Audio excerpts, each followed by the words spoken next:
But I think the police do an incredible job. Police brutality in the U.S. goes viral after the horrific killing of another unarmed black man, George Floyd, is captured on video and seen right around the world. The killings of George Floyd, Breonna Taylor, and others at the hands of police have sparked pleas for racial justice across the globe. Honor George and make the necessary changes that make law enforcement the solution and not the problem. And now, a clarion call sparked here in our own country, needing to address our own racial issues. Black Canadians and racialized Canadians face discrimination as a lived reality every single day. And our new anchor, Maggie John, shares some of her personal journey as a Christian black journalist. What will it take for change to happen? Today on Context, the widespread and insidious forms of racism in Canada. Welcome to a brand new season of Context Beyond the Headlines. I'm Maggie John. Racism, it is a complex topic, I know. Well, that's why I thought I would bring you back here, where it all started for me, where I grew up as a young black girl in Canada. This apartment is my childhood home. The conversation about race was one my parents never shied away from. My father always told me because I'm black that I would always have to work harder and prove myself more than my classmates. Fast forward many years later, and the conversation on race has erupted on a global scale. And in the midst of a COVID-19 pandemic, a spotlight has shone on a human rights pandemic as well. Over the course of this show, we'll be exploring racism in Canada, from policing to media to growing up as a black person in this country.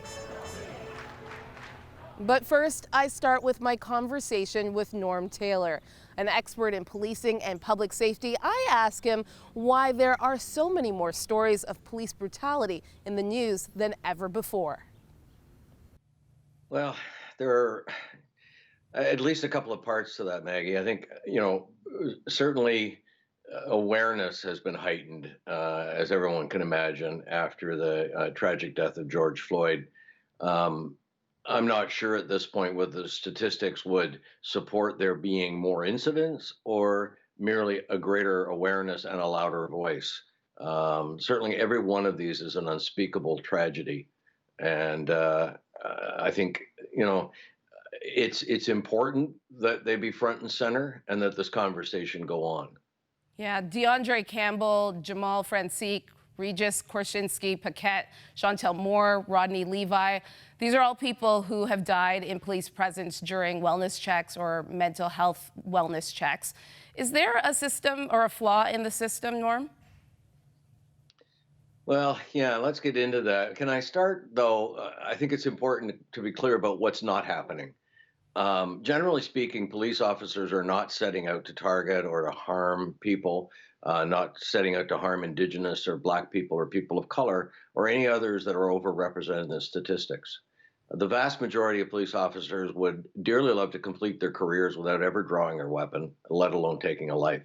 And thankfully, this is still an exceedingly rare event in Canada, notwithstanding the incidents you just described. And it represents a small fraction of the millions of encounters. But something's definitely wrong in the numbers. The overrepresentation is something that police must examine deeply in themselves. But it's important to note that it's something that police cannot fix on their own. And I'd like to talk about that a bit. Yeah, when you say it's a small amount, as we look at statistics from StatsCan and the census, there's a disproportionate amount of arrests and charges, incarcerations. You were part of a study by CTV that found that 100 people were mostly Black or Indigenous when you look at the population relation. So when you say that Black people or Indigenous people are not being focused on, what's the problem? Is there a bias? Well, there's a systemic problem. There's bias in everyone, and there's bias across the community. But let me cut it this way: the folks that you're describing don't trust the police, and more than that, they don't trust the system. The system has failed them. And I looked into public trust a couple of years ago. I led a research team, and we discovered that trust across the whole human services system has deteriorated a lot. But we also discovered trust is reciprocal. And the communities that we're talking about don't trust the police or other parts of the system, largely because every day they're confronted with messages and experiences that tell them that the system doesn't trust them. And this is a huge problem. The overrepresentation that we see in crime stats is a result of a long litany of failures in education, early childhood development, economic opportunity. And this overrepresentation unfairly stigmatizes communities. And the result is perpetuated stereotyping and more fear. And so, too often, this shapes the differences in how everyday encounters occur, but it really shapes the difference in how the worst of those encounters might play out. Explain that a little bit more. We have a story coming up of a young black man that has been pulled over 20 times, and he would say it's because of his race. So how much of it is experience and how much of it is messages that we're getting in the news? Well, I think, first of all, I think it's, I don't think it's being overblown in the news. I think it's important that it be talked about. Change is necessary. But let me explain something that happens in the way police encounter individuals. The first step on what's known as the use of force approach or use of force continuum is officer presence. So, in other words, compliance is usually expected on that basis alone. So, are you saying the community is not complying? I'm saying that the interpretation of the encounter gets off on the wrong foot right off the bat. The example I used in talking with your executive producer is the absurdity of a police officer, say, confronting or accosting my wife, an older woman in the suburbs. Wouldn't happen. But even if it did, her lifelong conditioning would be likely to see it as innocent in its intentions and deserving of her compliance and cooperation.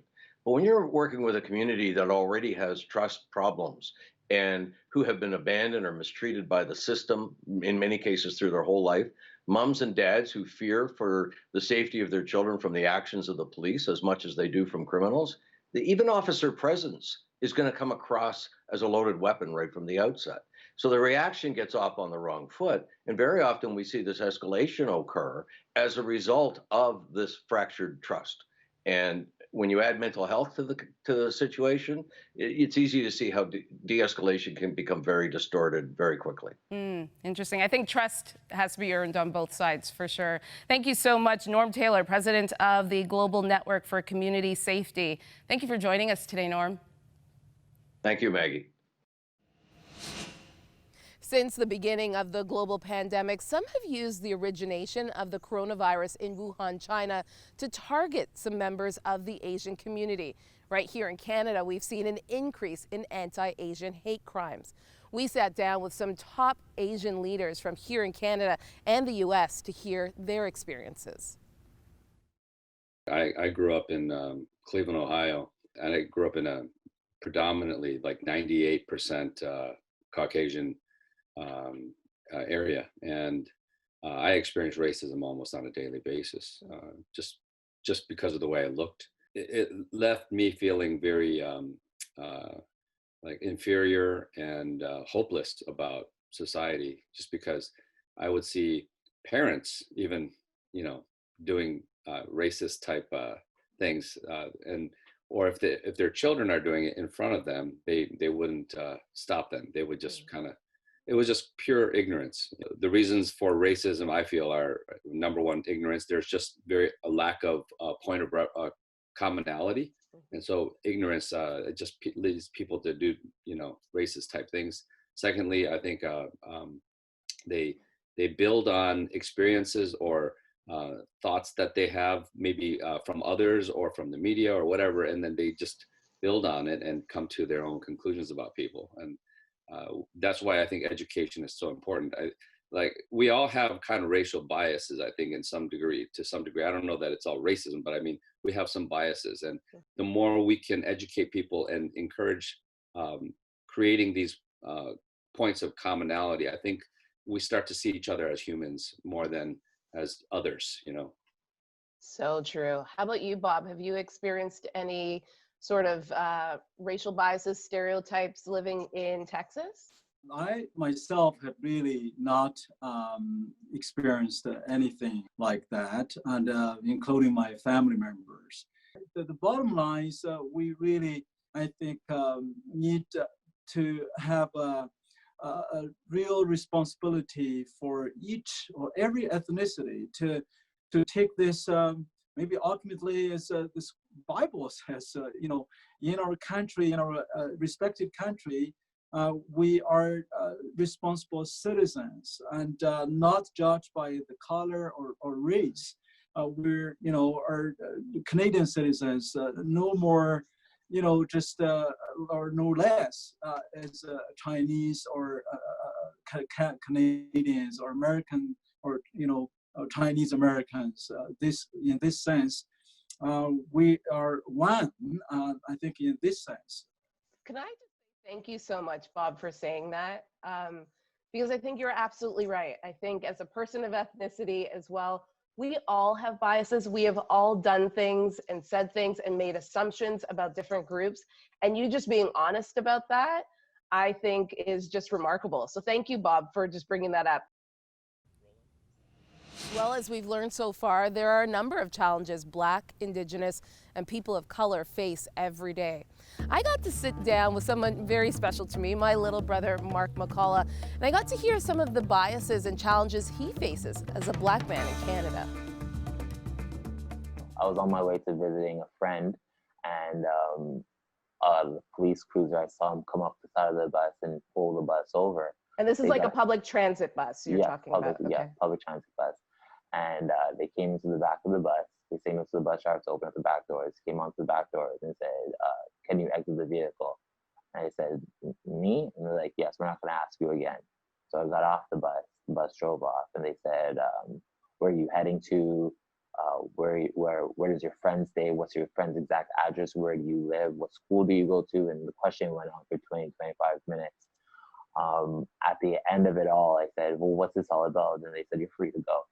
And I said, well, what's this all about? And he's like, do you want to discuss this further at the station? I told you you're free to go. You can go. And I proceeded to walk down to my friend's house because I didn't have any more bus fares. So I had to walk to my friend's house. How does this feel? I'm going to ask you about another story that recently happened, but how does this make you feel as you list? And I know there's so many stories that you could tell us. Yeah. How does this make you feel? It's sad, frustrated, angry. Why does this keep on happening to me? Why me? Like I stated before, I've had no criminal history. I have no run-ins with the police. Like, I don't understand what singles me out compared to anybody else. When you hear people say that there isn't racism in Canada, how would you respond to that? There isn't racism in regards of point blank in your face like US. There is racism in Canada. It's just tactfully done, right? Getting followed by people when you go into places to shop, getting pulled over as many times as I do.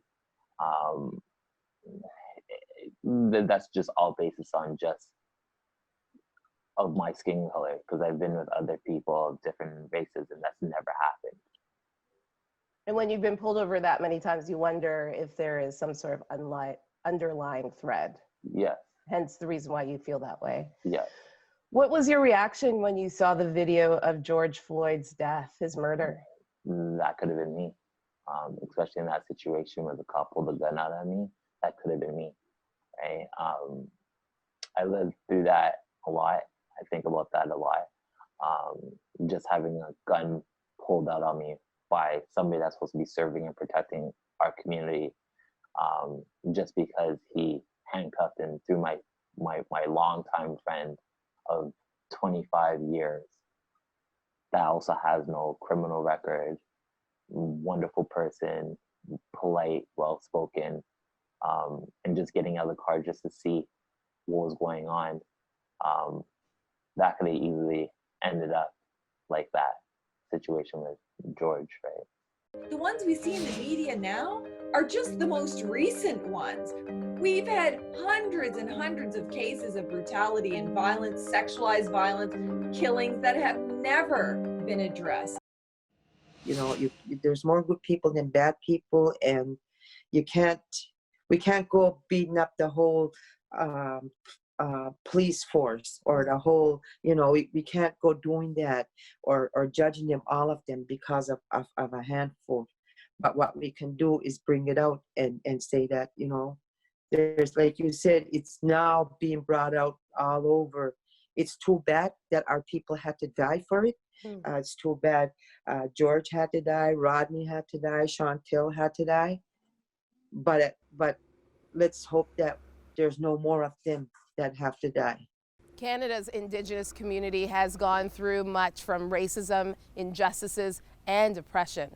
Most recently, the deaths of Chantel Moore and Rodney Levi in New Brunswick, after RCMP visited on wellness checks, knowing full well that there was mental illness. Well, we sat down with some Indigenous leaders to hear their experiences. So I think when we're thinking about the police, they need to take a step towards us as well, to create that relationship. And I'm looking on Facebook and I see some really great police out there, you know, saying I love you to different ones and I'm here for you. That's wonderful. But, you know, it needs to be, the whole police force needs to be transformed in that manner. And I know that legislations and policies in the police department change. However, what they're taught coming into the system, that doesn't change because it's passed down, right? That culture is passed down from one generation of police to the next, to the next, to the next. So are they really enforcing and putting in place the new policies and legislation, or are they just teaching them the old way, right? And it's coming now into the future. We need a change. That's what's happening. People are not going to put up with it anymore, especially people of color. We're not going to, we can't. Too many lives are at stake. Too many people are dying. Too many people are thrown in jail unjustly. So something needs to be done. Still ahead, my conversation with journalist Jackie Habib. She says mainstream media perpetuates colonialism and oppression. And The Q talks about racism in Canada. This panel has a lot to say. Stay tuned. Guinness World Record holder Nick Wallenda, whose death-defying stunts include walking over Niagara Falls and traveling 1,800 feet across an active volcano, joins us to share how he faced the gripping fear that almost ended his career.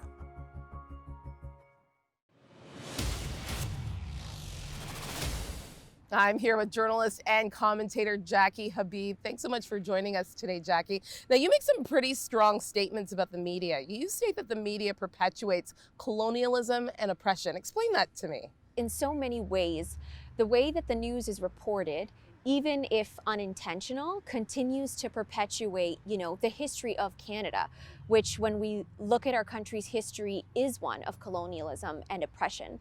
And it's not only confined to history, but even modern day when we look at things like systemic discrimination and how that manifests in everyday life towards racialized individuals or other minorities. Media continues to fall within that same system.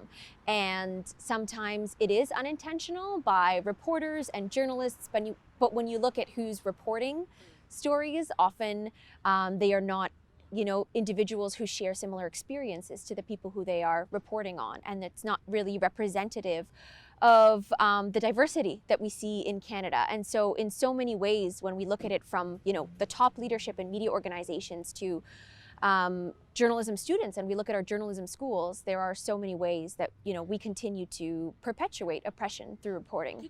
Now, can you give me examples specifically of how you think the media perpetuates oppression specifically? Absolutely. So one example is the way in which media determines how to identify certain groups. So in in recent months, we've seen a conversation about capitalizing the letter B for Black when we're referring to Black people.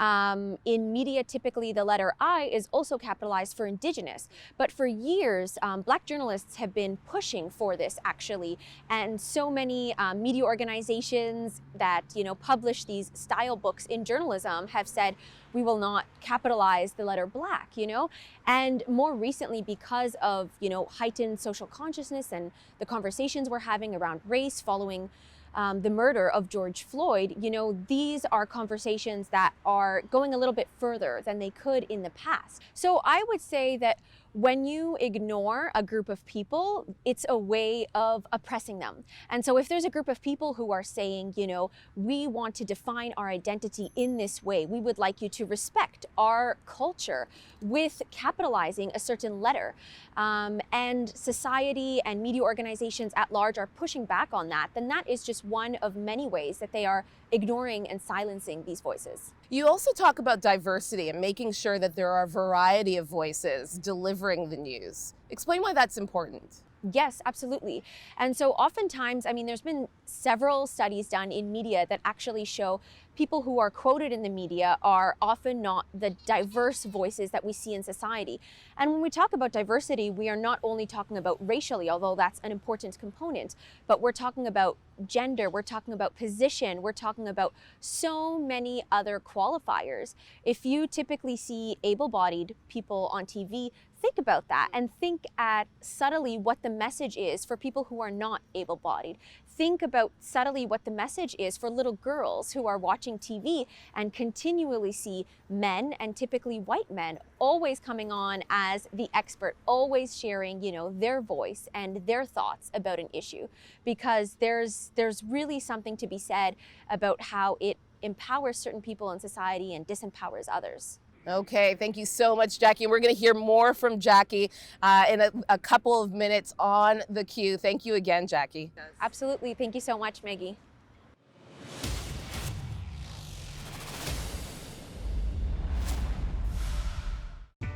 He kind of, rang up the order, and I said, by the way, I just want you to know you were seen.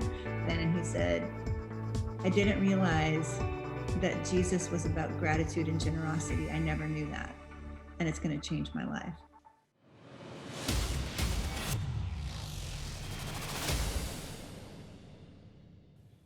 It's time for a new segment here on Context called The Q, a panel discussion with varying views on this week's topic, facing racism in Canada.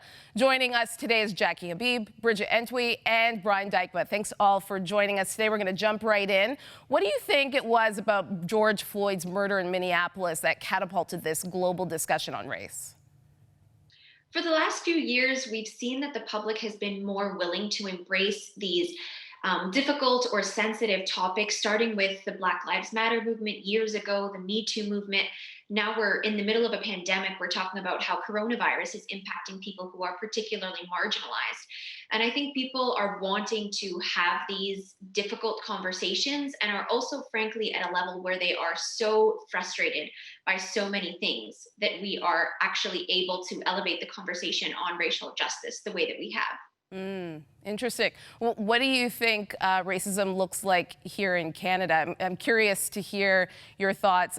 There's been a lot of focus on the U.S., and of course there's assessment there, but some people would say the racism here is not as bad as in the U.S. What are your thoughts on that? I would strongly debate that. Yeah. I would say that racism in Canada has three faces. So it's overt, it's covert, and then it's administrative or bureaucratic, right? So I think one of the biggest lies that Canadians like to tell ourselves is that we're not like the US. Like, if you are Indigenous in this country, that is a lie. If you're Black in this country, that is a lie.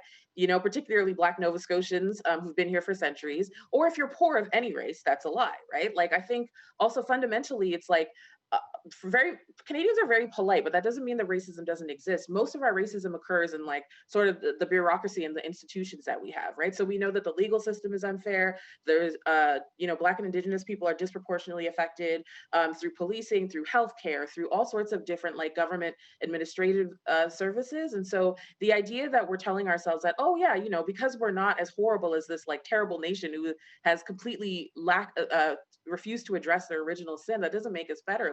really what we should be comparing ourselves to are countries that are doing a much better job at racial reconciliation or justice.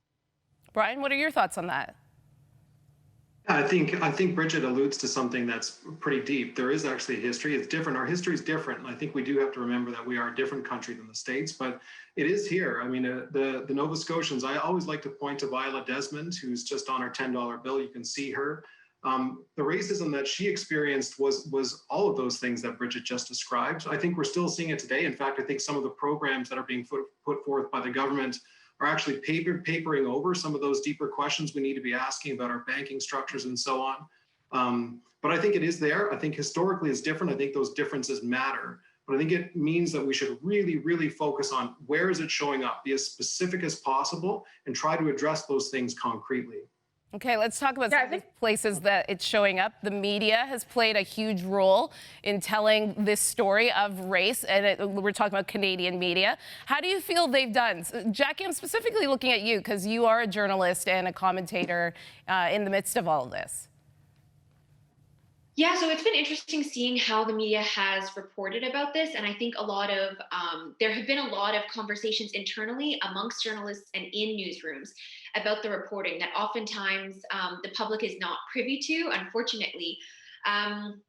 It's easy to, be a bystander and to read news and think that there is no bias in that reporting. I can guarantee you that there is always bias within reporting, and that, racism is absolutely a factor.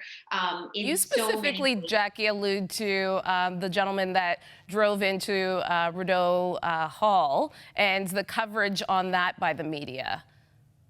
Yes, so in July, actually, this was a story that surprisingly did not make headlines. There was a white man who was heavily armed and drove his vehicle into the gates at Rideau Hall, where Justin Trudeau was staying at the time and is the residence of the Governor General.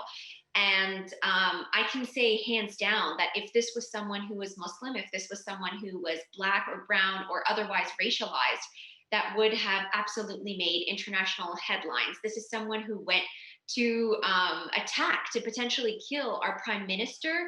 And the fact that it was not elevated as a news story in that sense. The perpetrator in this instance was depicted as someone who was a troubled soldier and, someone who was being, quite impacted by coronavirus, and it led him to do this. We can just see in the way that was reported that there is absolutely a bias and an element of racism.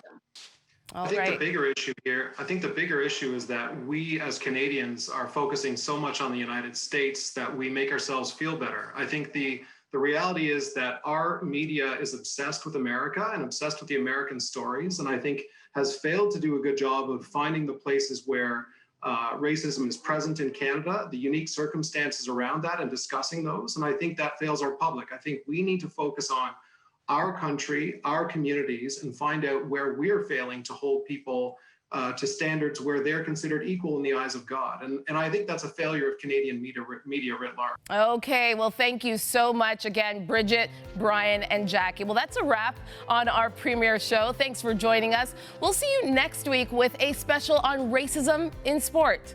I'm Maggie John. For all of us here, thanks for watching.